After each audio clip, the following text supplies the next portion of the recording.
Hey, back again after a good hunk of a break there for the part 2 of Transform Your Negative Core Beliefs kind of worksheet that I'm doing for my social anxiety work here on my channel, which I explained all in the first channel. We did 1 through 5, number 5 being choosing a positive cognition from the list that counters negative ones listed above. So I picked a couple that were my negative cognitions, which were I'm vulnerable and I'm defective. And I picked I am safe enough, I have some strengths, and I rated them fairly low on the kind of how true is the statement from 1 to 7. None of them were like completely ones, which probably speaks well of me trying to do this at home on my own versus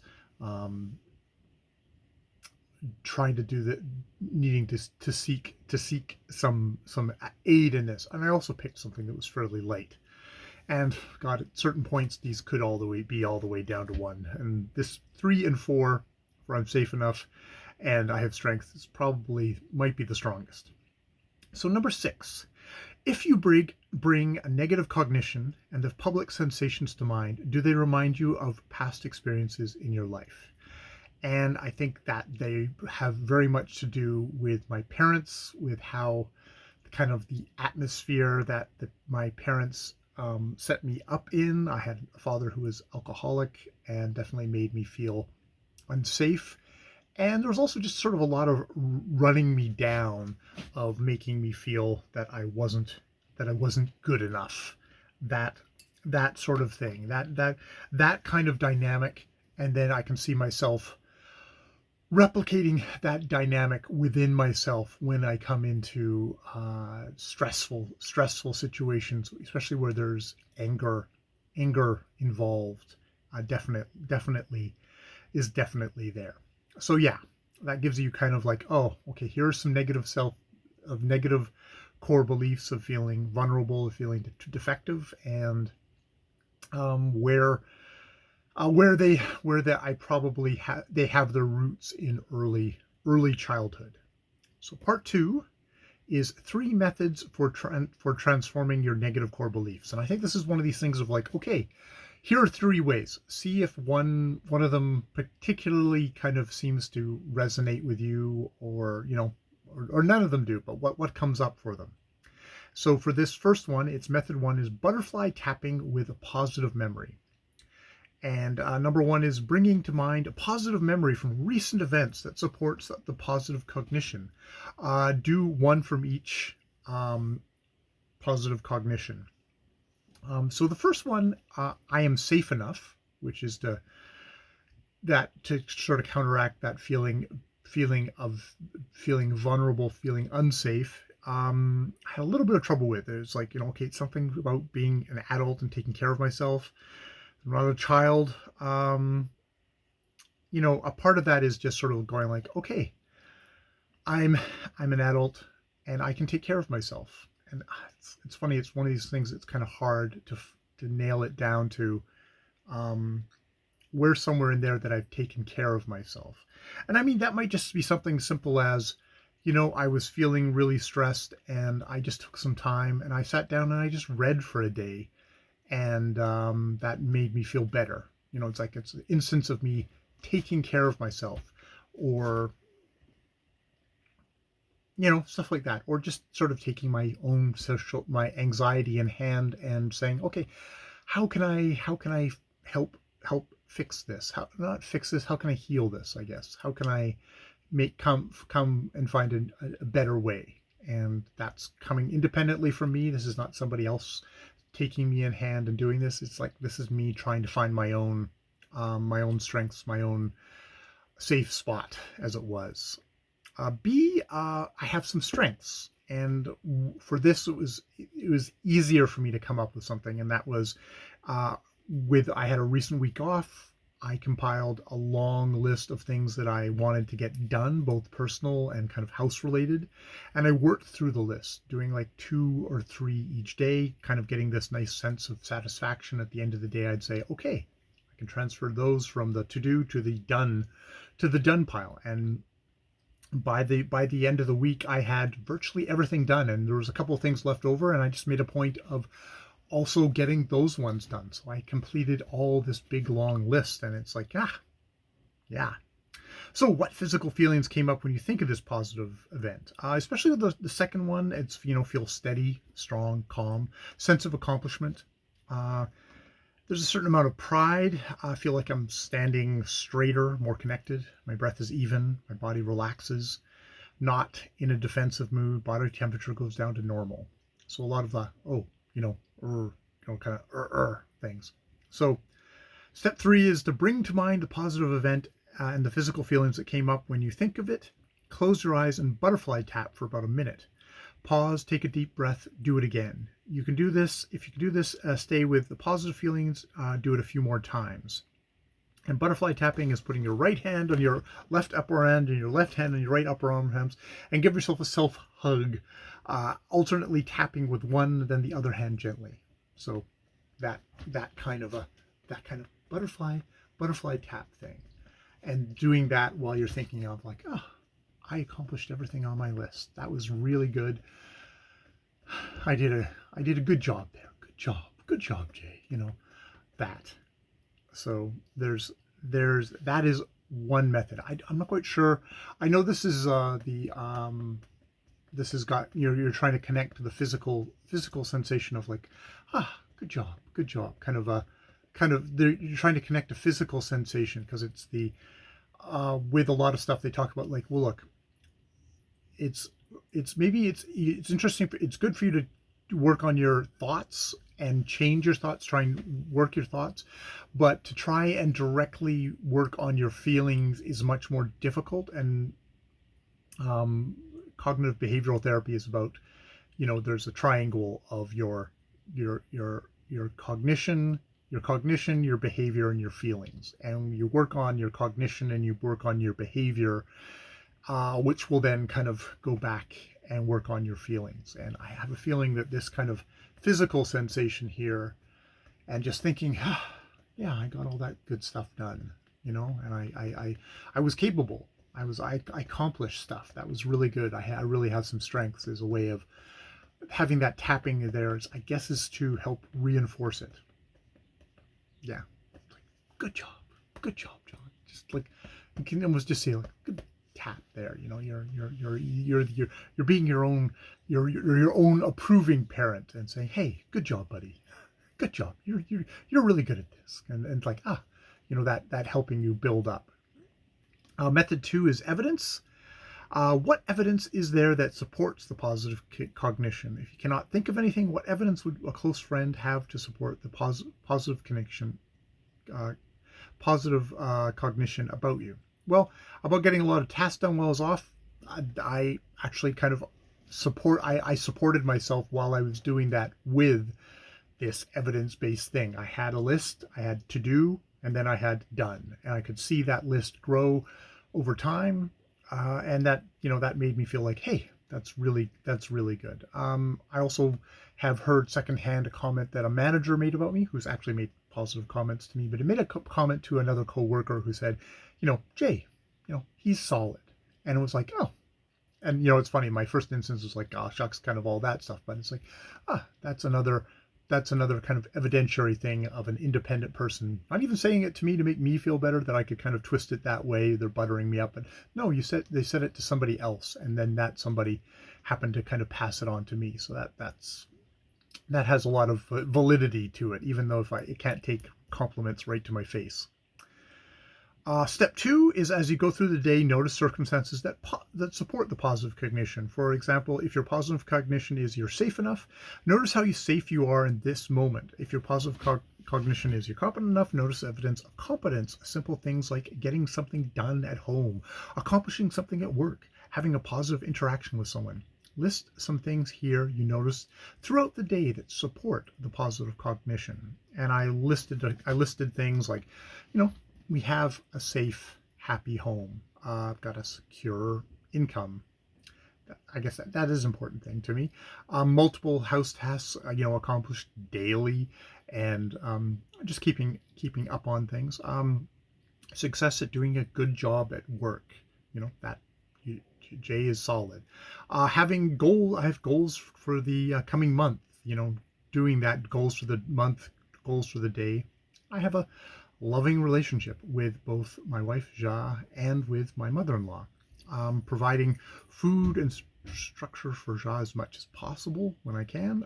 Daily walks with the dogs, playing with them, enjoying them, feeding them, caring for them. They're creatures that depend on me, and I can think about them and help them. And it's like that's something that I bring. It's like I'm a good dog person in that way. So that is kind of the evidentiary thing, which it's I think me having kind of lists and listing like what I've done in a day and stuff like that is a good example of I can get to the end and go, oh, I didn't get anything done. It's like, no, you got a list here. Look, you did this and this and that, that is good. And maybe also just trying to kind of noticing other things, people being happy to see me, other things is something to think about, because we oftentimes we edit the world to fit our what we've got in our head, and that's not necessarily a good reflection of what the reality is. And that's an important thing, or at least there might be negative things, but if you only notice the negative things, then there's still some positives. There can be positives in every day, even in the smallest thing, that can make a big difference. Method 3 is the movie technique, which is step 1, picture yourself sitting in a movie theater and really visualize watching a movie in which you see the main character go through the events that were upsetting you. If this is difficult, you can narrate it as a story in the third person, even using a different name for the character. So I did do it in the third person with Fred going into the backyard. Older woman says she's very angry about not going to the nurseries and decided to plant all the plants she already have. The man, Fred, blinks and says, well, the plants look good where she's planted them. Woman Maria is very upset and doesn't want to talk about any of this anymore. She turns away and continues with the work. Fred looks at her, a concerned, worried look on his face, but leaves the backyard. And scene. Step 2, notice how you feel about the character. Write your feelings here. And I had to admit, the first thing I thought when I watched, I was like, boy, what a loser Fred is. He made things worse by saying that the plants looked good in the ground, seemed very passive aggressive. Probably be best he didn't progress with things there and walked away to let things cool down, which they did after a couple of days, and other things would be able to arrange. Also, as it turned out, at least for the older woman, my mother-in-law, she felt this was mainly a conflict between her and her daughter, not Fred, in quotations. I'm not sure if this is completely true, but it does seem that Fred may have actually been taking on conflict that wasn't actually his. This is actually dynamic that Fred most certainly picked up as a kid when his parents were fighting. It must have been him when it wasn't. So, that whole thing of little kids see their parents fighting or things going wrong in the house, and they think, it must be me. I am bad. And I sympathize with Fred there. I can see that. And I'm also thinking about dread I'm feeling about a conflict brewing between my manager and a co-worker, where I am also taking on blame and guilt for something which doesn't at least directly concern me. So that kind of being a sponge for that sort of stuff. So if you feel compassion for the character, notice what it feels like in your body. What does the compassion feel like is the next question. And there is a sort of a softness and gentleness that developed as I worked through that. Starting off a bit, harsh, Fred the loser, but realizing Fred is carrying a history of taking on what's for him frightening anger and conflict, letting a breath out at that realization and feeling that poor Fred is a bit of an anger sponge, desperate to try and sop up other people's troubles because he desperately wants a calm, peaceful, happy, and above all, safe environment. He's not feeling safe, and that's his reaction to doing that. So step 3, bring the feeling of compassion to mind with all these physical feelings. Close your eyes and try to apply those feelings to yourself. And so, I took deep breaths, feeling it through. Fear eases and calmness comes up. Awareness of the trigger and its source makes it easier to be here and now, and perhaps to allow that other people can feel what they are feeling without it crossing over into my own space. This is also where I go into wanting to give myself space to be separate from other people, to have boundaries where I can feel safe and paradoxically feel more comfortable being around other people. I think a lot of times my isolation just comes from poor boundaries of I'm always letting other people's stuff get in, and it's overwhelming, so I isolate myself. And I do feel isolated, and I can feel lonely in that case because I just don't have the boundaries up to just kind of enjoy being with people, but they're separate people, and being comfortable with that. I've always got a certain level of, I'm not safe if someone's expressing something that's like, oh, it's crossing over into me. Somehow it's gonna, whatever they're talking about is gonna be my fault or something like that. And then step 4 is like, if you continue to see character in harsh judgments, bring to mind how you think someone else would see the character. And I think I've kind of done a good job of getting that kind of a distance and seeing myself with compassion. Certainly with this scenario and others, I can see that a deep part of myself, or very early part of myself, felt unsafe in situations of disagreement or conflict. I see Fred and feel sympathy, that he's being transported back into feeling like a frightened child in those situations. And I have the urge to speak comforting words to him and have him take a breath and sit back, realize that he's an adult with a far greater control of his environment, with a great spectrum of skills and resiliences that will see him through stressful situations like this. Yes. And she finishes off saying, like, well, if you're still feeling really crappy about, the character that you've constructed of yourself, but you can't seem to kind of cross through to that compassion or distance, that maybe it would be good to talk to somebody else about that, which is definitely good. It also might be necessary to put the character's actions in the context of the character's whole life, which I think I sort of slipped into there, very much like, seeing the source of this. And I probably benefit from having talked to therapists, counselors in the past about this sort of stuff, and being aware of it. But it's always one of those things that it's like, you're so used to reacting that it can be very easy to kind of slip back into that, which is what comes up. So her part 3 is practicing in gradual transformation, because this isn't an instantaneous thing. And this worksheets thing is to practice at least one of the 3 methods daily for 30 days. After 30 days, record how the true positive cognition feels on a scale of 1 to 7. 1, that it's not true at all. 7, yet your heart and mind feels that it is true. And so that's interesting. That might be actually an interesting thing to do, is just maybe through my journal or stuff like that, is to say, okay, identify things that make you, that kind of you can feel getting you anxious throughout the day, and just pick one a day, and just sort of like try and practice this kind of one of these methods on it per day. I mean, maybe the movie one would be useful for me. It might be, and I could vary which ones I feel of trying that. So, and she reminds you at the end, like, how long negative cognitions have been in your head. It's natural for them to slip back in, and it will take some time to learn a different response. And, if I think about like kind of counselor stuff, a lot of times with that, I wasn't able to sit with it. I was so discomforted that I would talk about with the counselor. I'd be like super hyped up. And the next time I would think about it would be the next counseling session, would be by the next time I would do it. So I didn't get a ton done.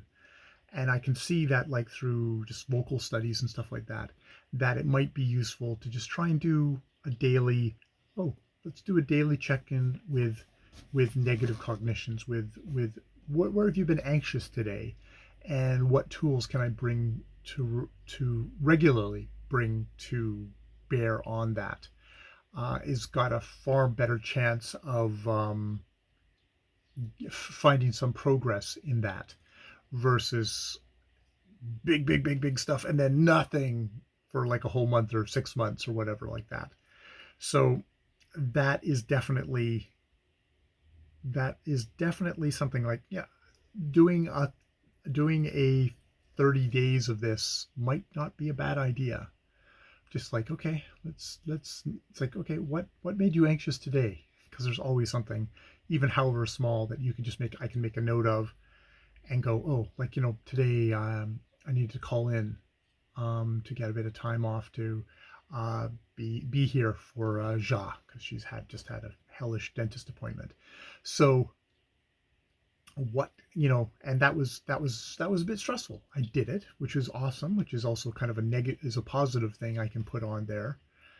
But what is that about kind of not wanting to make trouble, not wanting to be a trouble? And I was fairly apologetic all the way through, where it's like, you know, there's the sense like, oh, you know, sorry, I gotta kind of do a little bit of thing for you, but you know, it's also it's just it's like it's necessary. I love Ja, and I need to be there for her, and I'm just very glad that they did. But that would be a good one to start off with, and so I'm pretty sure I could find one per day. So I will think about that and see if I can come up with something where it's just like, okay, a little check in on that each day, and try and use this method. So that's what I'm going to try, and we'll see where we go from there. What that looks like. All right, I will leave it there.